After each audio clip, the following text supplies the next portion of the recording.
what I'm going to be talking about today is two concepts: deprescribing, which I've talked about for several years now. And the other part of the talk today is something called undiagnosing, which has appeared in the medical literature more recently. So I'm going to describe both these concepts a little bit and try and point out how they're linked very intimately, and how, to the extent that one may not be possible without the other. So before I begin, I would like to acknowledge the co-authors of my book, Deprescribing in Psychiatry, Dr. John Cahill, who is a psychiatrist and works mainly with people who have had psychosis for the first time, and Dr. Rebecca Miller, who was director of peer support and is a psychologist. Both of them are at Yale University. I would like to acknowledge the International Institute of Psychiatric Drug Withdrawal, which is a group of individuals interested in the process, the manifestation, and interested in advocacy around psychotropic drug withdrawal. I've been a part of the group since its inception, and I have learned a lot from many of its members. Dr. Sandra Steingart, who is a psychiatrist, is the current editor-in-chief of the Community Mental Health Journal, and who I regard as a mentor. And finally, I would like to express my gratitude to patients who have shared their stories with me and who have trusted me to walk with them on this difficult journey with them. So I'll start with listing the contents of today's talk. Like I mentioned, we'll talk a little bit about the idea of deprescribing, what the process of deprescribing might look like. And we'll sort of zoom into one part of deprescribing, which is the affective responses or the emotions that come up for the patient as well as for the doctor. Some pitfalls that the doctor needs to be careful about, what undiagnosing is and how it actually fits into this picture, what are the alternatives to diagnosis, which is essentially formulation, how I understand the difference between a diagnosis and a formulation, the different types of formulation that are available to us. And finally, I'll share stories of some patients which I have de-identified. I've mixed up the demographics, so there's it's completely unidentifiable. So just some stories that illustrate the points that I'm talking about earlier in the talk. So I'll start with this quotation that I was very fond of growing up as a teenager, as an adult. And the tools of the mind become burdens when the environment which made them necessary no longer exists. And this quotation holds true across so many different understandings of mental states and behaviors that we see, including psychodynamic understandings. But in this particular talk, I'm using, sort of leveraging this quotation to make a point that medication and diagnosis become burdens when they're continued to be used in an environment which does not necessitate their existence anymore. So let's start with deprescribing. Now, this particular definition comes from geriatric and palliative care medicine. It's a pretty straightforward, well-operationalized, functional definition. So they call it a systematic process wherein the doctor and the patient together identify, and taper or discontinue medications in a very specific situation. Now, what's that situation? Where the medication's current or potential risks outweigh the current or potential benefits. And they do this while keeping in mind the patient's medical status, like what are the other medical conditions the patient might have, like diabetes, hypertension, what is their functional status? Are they going into work every day? Are they able to, walk around, play their guitar if they want to? And of course, the patient's personal preferences and values. By this, I mean that if a patient has, let's say, depression, and they decide that they'd like to work through their depression using CBT and exercise and activation and things like that rather than medication, they're expressing a clear preference for a modality of treatment. So deprescribing is well aligned with the major principles of recovery-oriented care, which is, and there are 4 principles: shared decision-making, person-centered care, and fostering of hope and empowerment. So deprescribing would not be possible without shared decision-making. It's very important to collaborate with the patient to solicit thoughts, ideas, values, preferences, feelings about medication at every step of the way. And even after the taper has begun, soliciting the patient's thoughts and ideas and wishes in how the taper goes forward. Deprescribing is highly individualized. Even the decision to consider it would be very, very individualized. And of course, the taper depends upon how every single patient does. So it is by default person-centered care.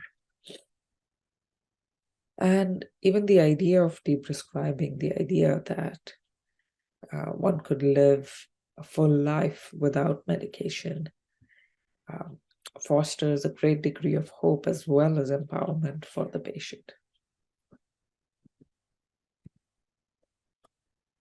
So the steps of deprescribing, my colleague John Cahill and I had first described it in a paper we wrote in 2016, published in Psychiatric Services.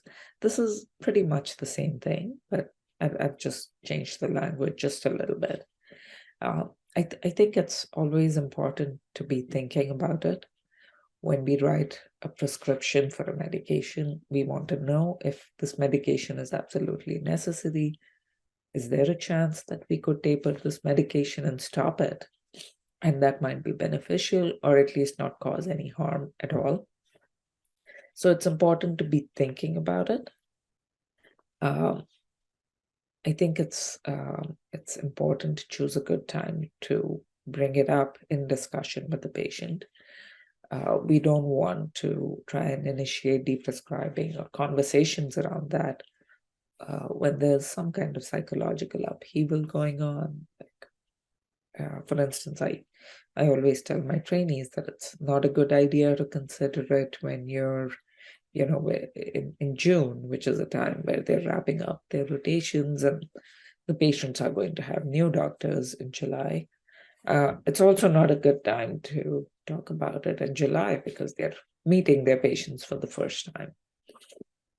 Apart from that, if a patient has lost a job, they have an unstable housing situation, or any other kind of losses or changes, might not be a very good time to initiate a med change. Believe it or not, the third bullet point in the steps is probably one of the hardest ones to execute.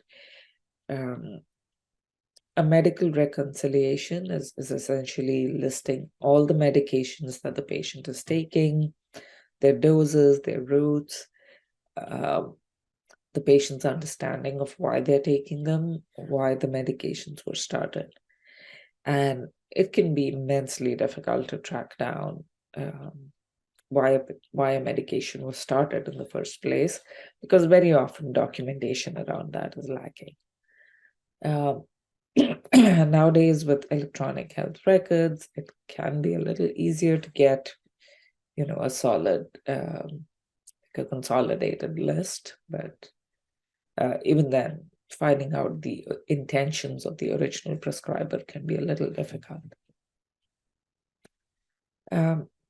When the idea of deprescribing is floated, there are a certain number of reactions, both from the patient's side, the patient's family, and significant others. And it's important that we as physicians are prepared to deal with those reactions.